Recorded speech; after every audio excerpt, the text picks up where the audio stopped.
what's up? It's PDX Guitar Freak and welcome to my lesson on how to play the guitar solo from Ratt's Round and Round. Now before we get started, it's really important that you tune your guitar down 1/2 step. So E becomes E flat, A becomes A flat, D becomes D flat. You know the drill.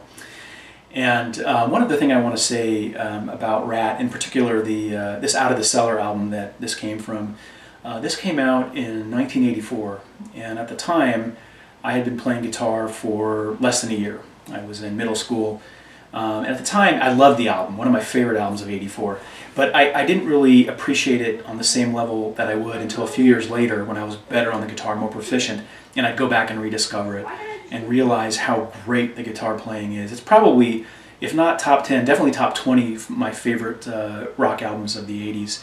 I mean, you had Warren DeMartini and Robin Crosby, the late Robin Crosby, right? He was the more contemporary, not contemporary, more traditional blues box pentatonic bass player, and then you had Warren, who was more the contemporary, flashy guy who also had a good command of the pentatonic blues bass stuff, but also he had that crazy wide vibrato, did the slidey vibrato thing, which we're going to go over, and also he had these fast legato runs that were really cool. As the decade progressed, he tended to get a little more melodic and focus more on the blues stuff. Still great playing throughout the '80s, but for me, Out of the Cellar was, that's my favorite, and I can still go back to it at least once a year and listen to it, and I just love it, just love it.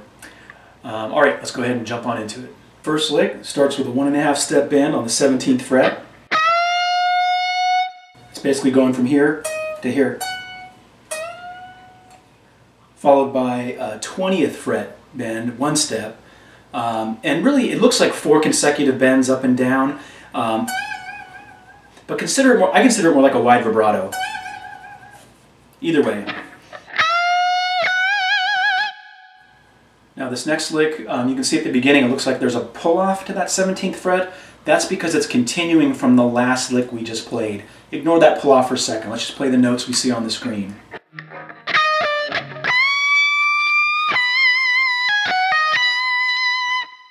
Again, slowly.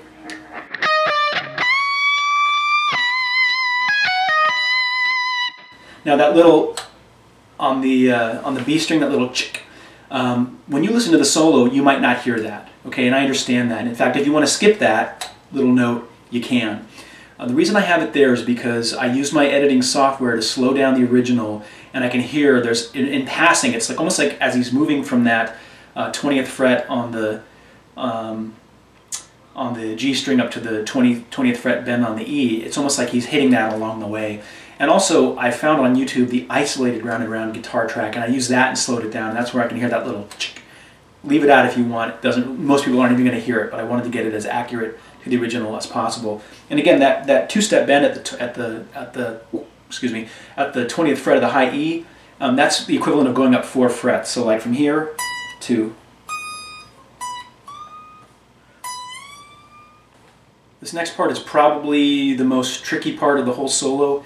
Here it is slowly. It goes by really fast, but here it is slowly.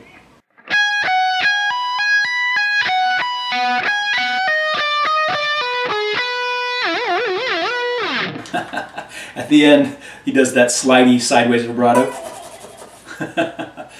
Honestly, that's not a technique that I use personally, as much as I love Warren DeMartini's guitar playing. If I was playing that live, I'd probably just do a wide vibrato or whatever. But I wanted to make it as close and as accurate to the original as possible. And the reason I'm using this guitar, some people might be saying, dude, didn't you just get that new EVH USA Wolfgang? Weren't you using that? The reason being is because this guitar, with the 21 frets, when my hand goes like this all the way, it stops, my hand stops right here while my index finger's on the 17th fret, and that's where you want to come back to when you do those slidey vibrato things. So my hand is forced to stop there because of this guitar. That's why I'm using it. All right, and at the end his fingers are kind of just sliding down the strings. Again, here it is slowly.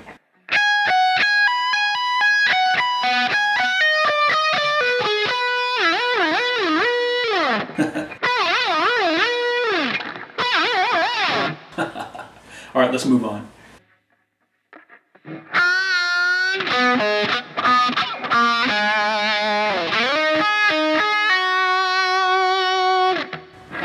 You can see there's those little percussive parts in there. And I've seen people play that a lot of different ways. I've seen Warren play it a lot of different ways. If you watch videos of him, this solo live, in fact, the whole solo, except for the harmony part, you're going to see him doing things a little bit differently all the time, because I think he's just winging it. I think he was probably improvising the original, right? So keep that in mind. I mean, I've seen it played a lot of ways, but this is actually the closest way and how I've seen it tabbed in the oldest Ratt tab book that I've seen. This is one that I purchased back in 1987, and it's Ratt Out of the Cellar, and it's transcribed by Wolf Marshall. He's a guy that's done a lot of tabs back in the 80s. So I use this as a reference point, but again, I've said it in my other lessons. Tabs are not always right, so you gotta use them with take it with a grain of salt. Anyway, let's go ahead and move on to the next part. This part has a wide stretch. Here it goes slowly.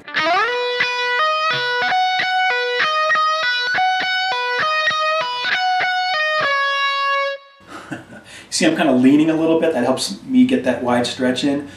Don't do that. Don't lean like that. It's not good for your back. There's other things you can do. If you saw my Cowboy from Hell's guitar solo lesson where he's got another really wide stretch lick, there's other things you can do. You can kind of prop it on your knee like this. If you've got a stage monitor, you can put your leg up on the monitor to bring it up. You can play like a jazz guy and have your guitar up here, but that doesn't look very cool.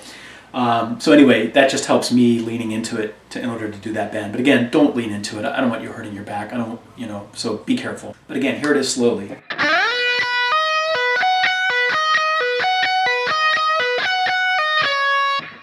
And then closing out the first part of the solo before the harmony, we have this lick.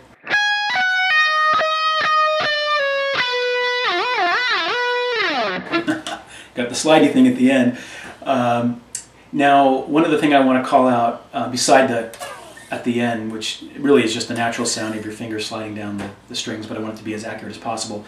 You can see that the notes I have circled right now, 17th fret B string, and then the 21st fret G string, and then back to the 17th fret B string. Those are the same notes, just played on different strings. In fact, I've seen it tabbed where you play all three notes on the 17th fret of the B instead, like this.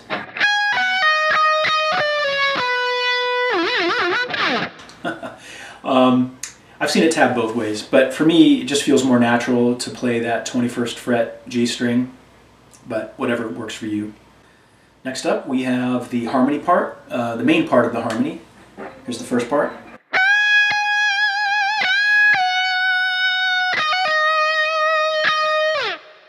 Pretty self-explanatory, shouldn't take much more than reading the tabs to get that one down. Next.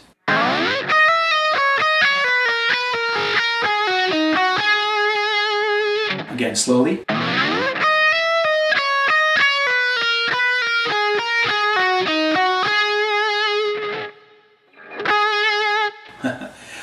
That reminds me of Randy Rhoads, just kind of those sequence of notes like he would do.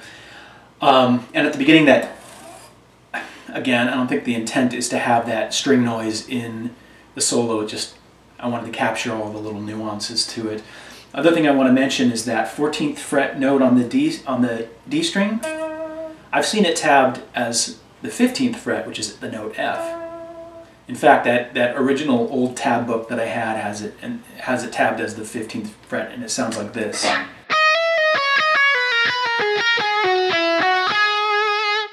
And it sounds pretty good when you play it that way. In fact, if you're playing it live, you could probably do that, and it'll sound good. But again, to my ear, it sounds to me like he's actually playing the 14th fret. Again, I listened to the original, slowed down. I listened to the isolated guitar tracks, slow down, and I'm hearing the 14th fret of the D string, not the 15th. But try them both, and you'll figure out what works best for you. The next part, again, very simple.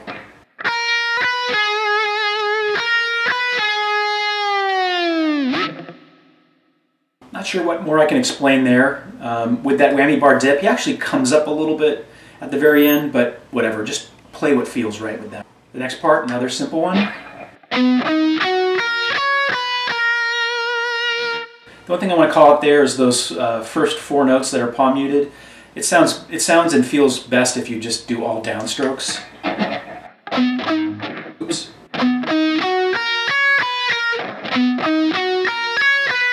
And then you can alternate pick the last 3 notes, whatever. You can alternate pick the whole thing, but it just for me it sounds and feels better when you do all downstrokes.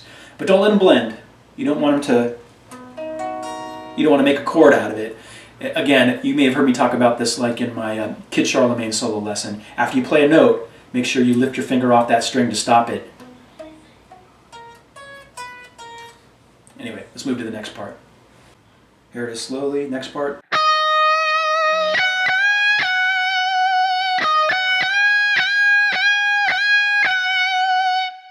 Pretty simple. And then the last part of the main harmony section. Pretty straightforward. Not sure what more I can explain on that. Okay, let me show you the second part of the harmony, the part that Robin Crosby did.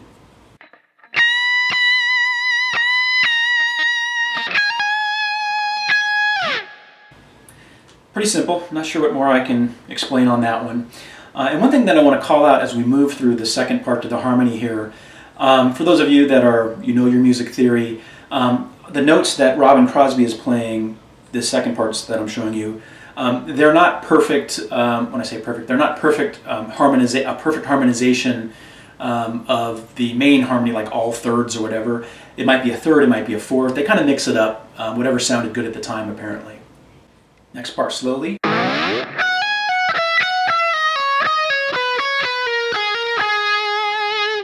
Again, slowly.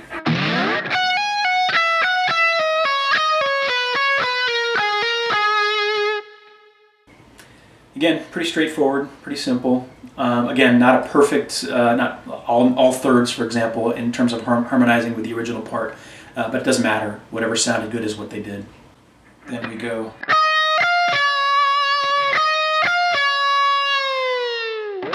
Again.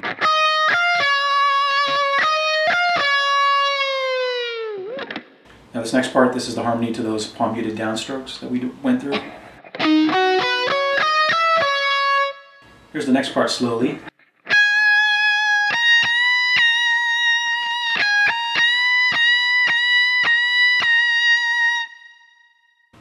And then finally, the last part.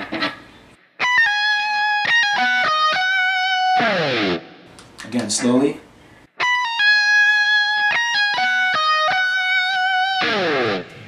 Alright, that was my lesson on how to play the guitar solo from Ratt's Round and Round. And I hope you found it useful, hope you found it helpful. And as usual, I will attempt to answer all questions as time allows. Alright, until next time, rock on.